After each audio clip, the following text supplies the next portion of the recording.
Welcome to the 10th episode of the MousekaBros podcast.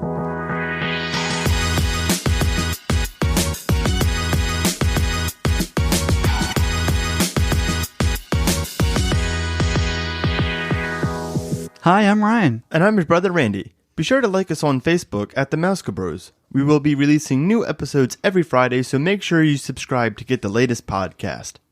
If you have any suggestions for upcoming shows or just want to say hi, you can email us at mousekabrospodcast@gmail.com. If you're planning your next Disney World, Disneyland, Disney Cruise Line, or Universal Orlando vacation, you're going to want to reach out to me, Ryan.noppinger, with Capture the Magic Vacations. You can reach me at ryan.noppinger@ctmvagent.com. This service is at no cost to you, and I will ensure that you get the best vacation package possible for you and your family. My services don't end at booking your vacation. I can even plan your fastpasses and book your dining reservations to make your vacation planning less stressful and to get your Disney vacation off to a magical start. On today's episode, we talk about news and current events that are happening around Walt Disney World. We will talk about Municiberg now open in Hollywood Studios, an update to the Tree of Life Awakenings, Sebastian's Bistro, and for some reason, Halloween in January. So our first story we're going to talk about, of course, is Municiberg, with The Incredibles opens at Disney's Hollywood Studios. The former Pixar place is back open to guests starting January 18th as an all-new Incredibles-themed area. Here you can meet the super suit designer Edna Mode and see some of her greatest creations and an indoor meet and greet. But remember, no capes, darling. No. Nothing. No. Okay. No, I tried. No hey, no mas. Somebody's laughing out there at that. No mas. Okay. So at the end of the block, Mr. Incredible, Mrs. Incredible, and Frozone are making appearances throughout the day during a dance party featuring music, of course dancing, and games, as if there wasn't enough dance parties already. Do you think Mr. and Mrs. Incredible and Frozone are like danced out? Danced out? I think. Do you think they have any time to like do superhero stuff because they're just dancing all the time? I'm just dancing. I'm just dancing. I mean, here I like to ask the hard questions. You know, when is enough with dancing? Is this an actual question? I am putting my foot down. Disney's really fearing you right now. No, I mean, like not like enough is enough just for dance, but like enough is enough for like Mr. and Mrs. Incredible and Frozone dancing. What other part? Next, they're going to be in Animal Kingdom dancing. They're going to go to every park just dancing at different parks. Yeah. They're going to show up at Universal one day. Like random. Universal is honoring Mr. and Mrs. Incredible with a dance party. Disney Springs, now come and dance with Mr. and Mrs. Incredible. When do they do an Incredibles dessert party? They're going to do a tour around the United States. Come and dance at an arena near you, like Disney on Ice, but it's just Incredibles dancing for Incredibles 4 dancing. We really hate dance parties. It's just something about them that just brings out the worst of you. I'll tell you. Not that I don't like dancing, because I like dance. I get down with the boogie. But okay, but just not with Mr. and Mrs. Incredible and Frozen. Yeah. Well, speaking of things that we don't like, I don't like this. I don't want to say I don't like because like I feel like that's harsh, but I don't like this. Looking at pictures, I guess is kind of like exactly what we thought it was going to be, and it looks like what it is. Yep, they put posters and pictures and cutouts and this on the walls that were already there. This is worse than what I thought it would be. I thought they would at least redo something. We'll have, by the way, we should probably say this now, that there will be a link to the article that we're referencing with the pictures. So you can check out the pictures while you're listening to this or after. Yeah. But they didn't repaint or anything. They did absolutely nothing with this except put a couple signs that say Municiberg, The Incredibles, Edna Mode. It looks like they didn't care. It looks like somebody was given a project who was leaving in 2 weeks and wanted to finish the project before he left. Said, what don't we have enough of?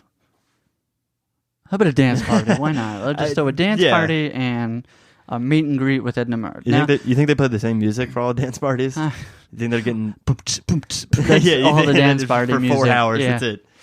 But the meet and greet with Edna Mode, it'd be interesting. I don't think there was a picture in the link, but I saw a picture of it, and they have the super suits in like a glass case, like all like in the wall. Like which is cool. You were like, in her studio, right? You see like Frozen, like one of Frozen's like suits, which is my cool. super suit? It's in the line. Another cool thing is that the cookie Num Num cookie, Jack's Num Num cookie, you can now buy it there. It was only on the West Coast at Pixar Pier at Disney's California Adventure, but now it's here at Hollywood Studios. I'm gonna buy one. That's for sure. I like that whole Num Num cookie thing from Incredibles 2. I think the best part about it is just the name. The name just makes the cookie. It makes you want to buy it. Yeah. But I guess what's interesting to note is that they don't sell milk at the stand. At least it's not on the menu with the cookie. Yeah, I mean, they have that over at Pixar Pier in California. So it's interesting that they just didn't kind of carry the whole menu over. With a cookie that big, and it looks pretty big. I'm gonna need some milk. That's for sure. Oh, I need some milk. Oh, he needs some milk. with the Num Num cookie, you need milk. It just goes hand in hand. Yeah. Speaking of kind of Jack, they don't have all of the Where's Jack, that kind of interactive experience scavenger hunt type deal. Yeah, they don't have all the pieces up. The cast members just said it's not fully functioning yet, maybe to some technical difficulties that they've been having. But even that, like they have like small footprints, or it looks like he crashed through a wall. Like they're just kind of cookie cutouts placed somewhere and like painted different. It's funny you say that, because actually like in like the cement is like little crumbs of cookies, that's kind of funny. I'm with a cookie. But you see, and if they were to do stuff more like that, it like into this area, it would have been better, I guess. I mean, we haven't seen it yet. We're only looking at pictures, but I like the little things like that. Yeah, I mean, don't get me wrong. That's cool. But, like, at the same time, that should not be the best part about, like, an area.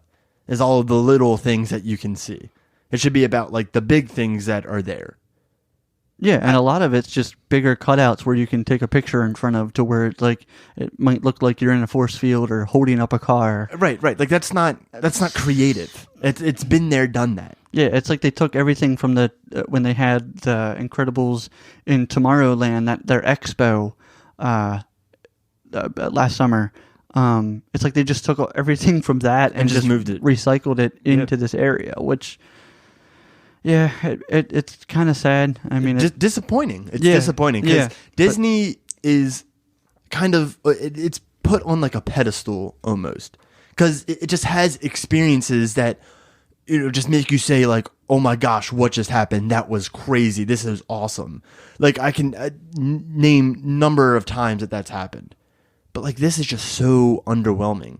And like it was, kind of cool when they were talking about it, and then some concept art came out, and we're like, "Oh wow, this is going to be actually okay." I hope it's more of a cityscape and not exactly what the exact area used to be. I mean, there's all the same windows, all the same buildings. I mean, the front of what was Toy Story Mania is still there. Yeah, it's just they put a wall in front of it and painted it like a explosion type of thing. It looks like that you can stand in front of and take a picture, and that's it.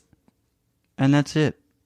I guess where the disappointment, where I'm not mad, I'm just disappointed. And I think that's worse. But it's such. I have to go visit again, but I want to say it's a big enough area to just put a meet and greet and a dance party just seems disappointing. Right. That they could have put something just a little and not more. necessarily that they need like a ride, because you do have Toy Story Mania right there. So you can't really put like another attraction. You know, I would have definitely liked to seen it. Just keep it Pixar, but keep it Pixar on how they, go into animating a full feature-length film or, their shorts. Yeah, but that was where Star Wars Launch Bay is. Right. It's like, I mean, they're right next to each other, but yeah, I don't know if I don't know if there was enough to do that. I feel like there was enough to extend the meet and greet and make it, maybe it's an Incredibles meet and greet where you can meet all the Incredibles characters, or not like a theater, but like more than a walkthrough than just like 2 turns and then it's Edna Mode. Like if they took the Incredibles Expo and made it like an inside expo, kind of like Epcot's Innovations, but it was all Incredibles. If they did something like that would even be cooler than just like a meet and greet and some paint on the wall. Yeah. Well, talking about dance parties. It's not really a dance party, there's people dancing, so it works. Guardians of the Galaxy's Awesome Mix Live will be returning to Epcot's America Gardens Theater for summer 2019. The show, which debuted in 2018, featured Star-Lord and Gamora I typed this up wrong, so now I'm reading it wrong, but it's fine. We do English. It stars Gamora, Star-Lord, and a 7-piece alien band that brings you many of your favorite hits from Awesome Mix Volumes 1 and 2 to life. This year's performance dates are June 14th through August 18th, 2019. A little bit of background. This is actually from Disney of what they say the show is. After saving their world from certain destruction, Peter Quill, aka Star-Lord, brokered a deal with Nova Prime and the Xandarian government to bring an outreach program to his home planet. The purpose? To share Xandar's rich heritage and culture with Earth's people. As luck would have it, Peter informed Xandar's leader that there was already a place on Earth with a similar mission, a theme park called Epcot, where all of the Earth's cultures are celebrated. So, as a part of their first outreach, Xandar has sent some of their most talented performers to showcase their music. It actually, last year in 2018, it closed August 19th, 2018, and when this closed, a lot of people said like, oh, this, it was meant for the summer, it's closed, it's not really going to come back. And it wasn't a shocker. Like, it still counts as a closing attraction, but it wasn't like a shocker because, they've had like Olaf's big summer celebration. I don't know what it was called. Yeah. Or the Incredibles. Yep. The Incredibles Tomorrowland Expo was another one. So, right. So like they have stuff over summer that just last for a year, or an Incredibles dance party. It's going to last forever, apparently. Sorry. It's always going to go back to dance parties. But so like when it closed, it wasn't really like a big story, but I think this is kind of big that they're actually bringing it back. Yeah, and I guess I wonder where it's coming from. Is it coming from the side of, I was there when it was playing in July. I unfortunately didn't get to see it, but so is it coming back because it was good? It got a lot of positive reviews, or is it coming back because, Disney wants to keep the hype going for the Guardians roller coaster? I think it's more of that, because if it would have done so well, I feel like it would have come back earlier rather than just sometime. June 14th is the date. Like I feel like it would come back earlier than that and stay not just for the summer, but a little bit longer. Well, yes, but they have all of they're going right into, oh my gosh, what's right now? The Festival of the Arts. And then that goes right into Flower and Garden. And then so that kind of carries you right to the edge of summer. So, I mean, there's a little bit of gap. And I think that gap is them taking down stuff from Flower and Garden that they have there. Because they have the Broadway ones for Festival this of the one. Arts, yeah. right. I think it's just the music, more bands and stuff like that. for Flower and Garden. So I think it's just that breakdown from that to now then going back to the Guardians of the Galaxy Awesome Mix, that this is starting June 14th, and then only going to August, I would imagine, then for Food and Wine Festival. Okay. I mean, I guess I see that. So I guess to me then, it seems like this is more of a filler, that they needed something there. They know that they have a show in their back pocket that they have the costumes for already. Yeah. And it did well. Like, it's funny that they say, and, you know, where it says bring to life your favorite hits from the movies. Well, yeah, they're the favorite hits from movies because they were favorite hits during that time. Right. Like, they're already well-known hits, so they're just playing already well-known music from the soundtrack, which was made from artist, which was weird. That's why, I don't know. That's why, like, I'm going to go for a rant a little bit. It kind of frustrated me that it, like, won, like, best, you know, album, movie, soundtrack, because, like, it was already well-known hits. You know, they were already good songs. So if you put them into a movie and you take a bunch of good songs from different artists and put them together, it's going to be a good soundtrack. I don't know. It just, like, it seems like it's unfair. Well, they did it. They did it first, and you know. Yeah. Anyway, talking about the show. Yeah. But you know, and I think that's why I guess they are doing it as, you know, the filler for the summer. It's good music, you know, to listen to. You know, while you're in the countries, that you can listen to it, you know, far enough, close relevance to the whole America area. I'm cool. I'm kind of bummed. I'm kind of bummed. I guess I didn't see it when I went in the summer. I would have liked to have seen it once, and not just. You know, I can watch it on YouTube, but that's. I know it's not the same. Yeah, I mean, I can listen to these music on Apple Music anytime I want. You know, but seeing the show live with Star-Lord, I would imagine this whole experience is out of this world. That wasn't awesome. That was not a good joke. Hold on, let me hold for all the laughs. Yeah, I don't hear cricket any. Okay, noise. I think there's a cricket in the room. So the next story, moving from dance party to giraffes. So a male Maasai giraffe calf. That sounds like something I'd order at Starbucks. That's a tongue twister. Say it 10 times fast.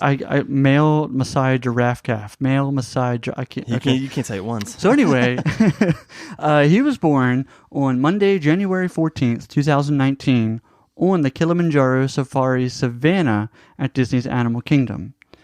Though the mother giraffe went into labor on the savannah, both mother and calf are currently backstage for observation purposes.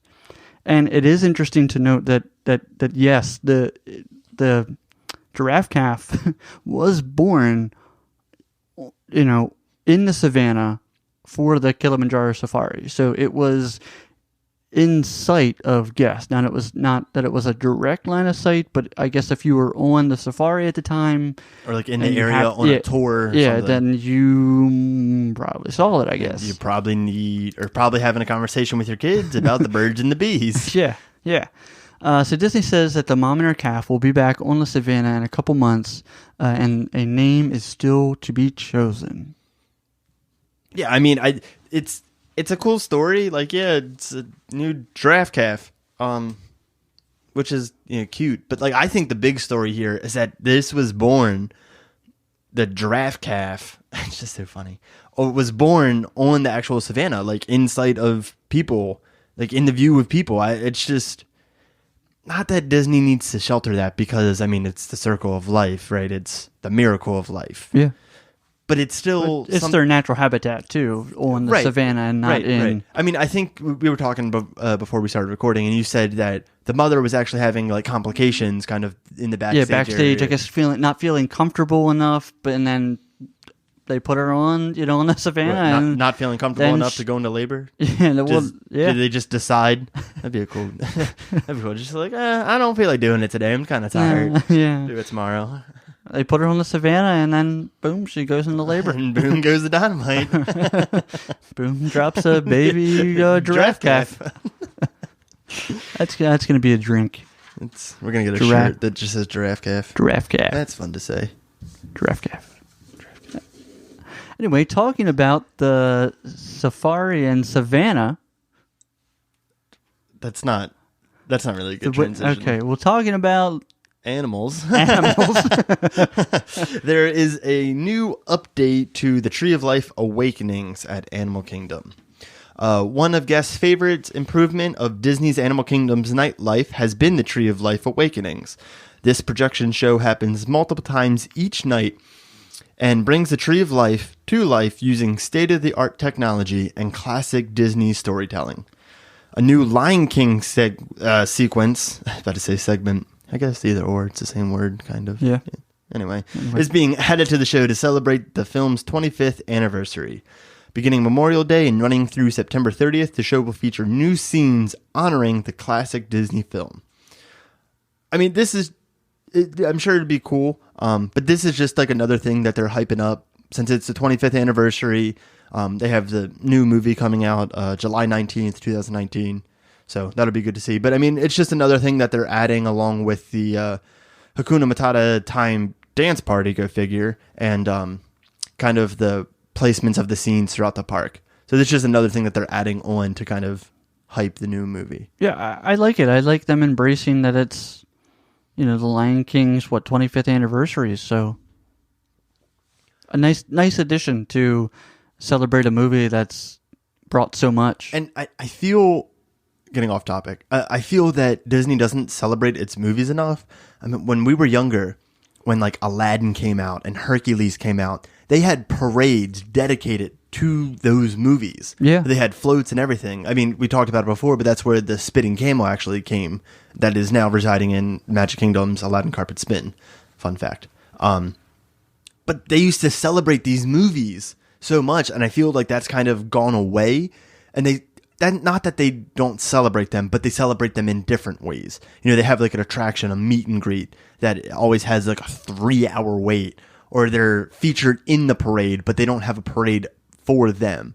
So I'm liking that they're adding all of this stuff to Animal Kingdom to really celebrate the movie, the new movie for this live action. Yeah, and I feel like out of all of the classic animated Disney movies, really the Lion King, off the top of my head, is the only one that actually speaks to the whole entire park. Oh, absolutely. Of course. Animals, it's Animal Kingdom, so, they just go hand in hand, and, I would take Lion King all the way, as much as you can take it, because, if kids can relate to Lion King, and then that relates them to learning something about a lion or another animal in nature, that's what Animal Kingdom is founded on. That's what most of the parks are founded on, is about learning. Right. I mean, Magic Kingdom, not so much. It's just very fantasy. jealous. But even like Hollywood Studios, learning about movies, learning how movies are made, that's kind of gone away. Yeah, that's changing. Right, but Epcot, you have that kind of education aspect between the future world and, learning. Showcase, yeah. Right. So, yeah, I do like that. I also like that they're not using live action Disney Lion King, because that, having this dance party and stuff, and adding this into the Tree of Life Awakenings, it's still showing, it's like still remember where this movie came from. This live action movie didn't come from out of nowhere. They're remaking it for a reason.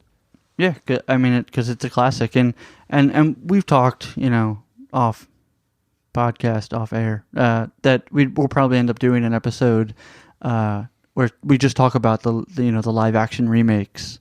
Where they came from, where they are now, and where they're going. Yeah, I like that they're, overall revamping some of these movies, and to put Lion King, back into Animal Kingdom, like I've said, it's a nice touch. Yeah. All right, cool. I think that does it for that subject. So I don't have a transition for this, but after talking about animals, so you paid for the movie, and you're gonna pay for this. Yeah, I got nothing else. So this is gonna be tickets for Mickey's Not So Scary Halloween Party are now on sale in January. So last year, Disney extended Mickey's Not So Scary Halloween Party into the summer season, scheduling dates in August.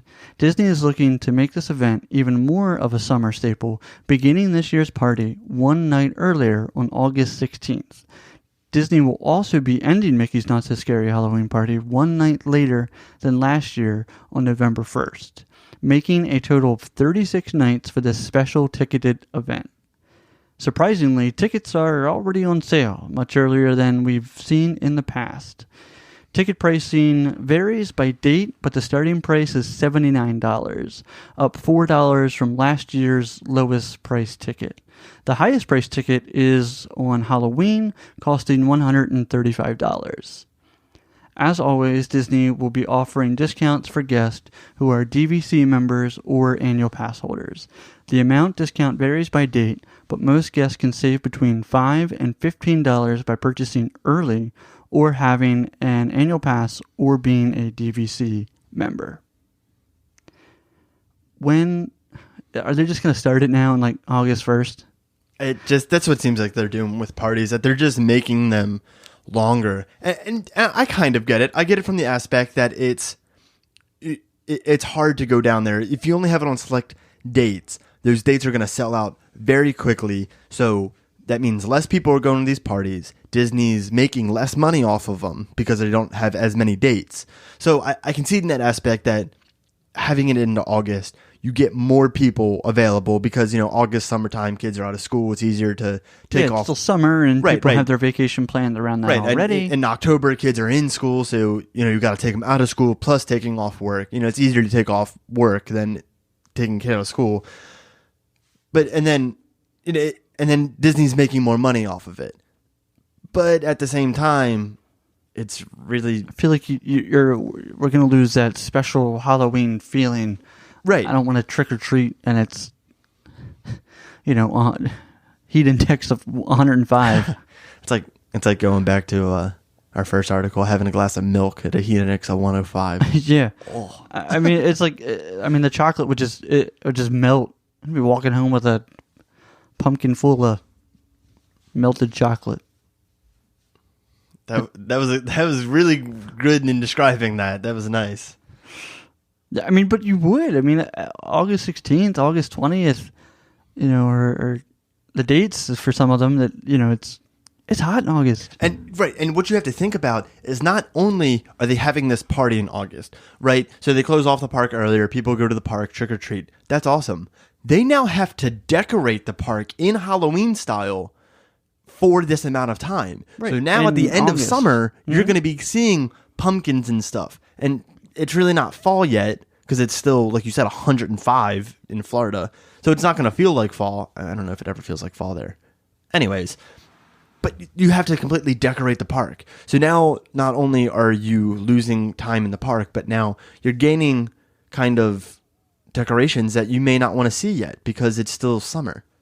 Yeah, not ready for that transition. It's like, you go into stores now all the time and you're like, like 3 weeks ago, right after like the new year, I was like, oh, Valentine's Day stuff already? And I was like, well, yeah, that makes sense. It's like, it's next month. Okay. But, and then it's like, then you start seeing bathing suits out and you're like an example today, it was like, it felt like 4 degrees outside and you're like, I don't want to look at bathing suits right now if it's 4 degrees outside, in the middle of January. And it's like, ugh.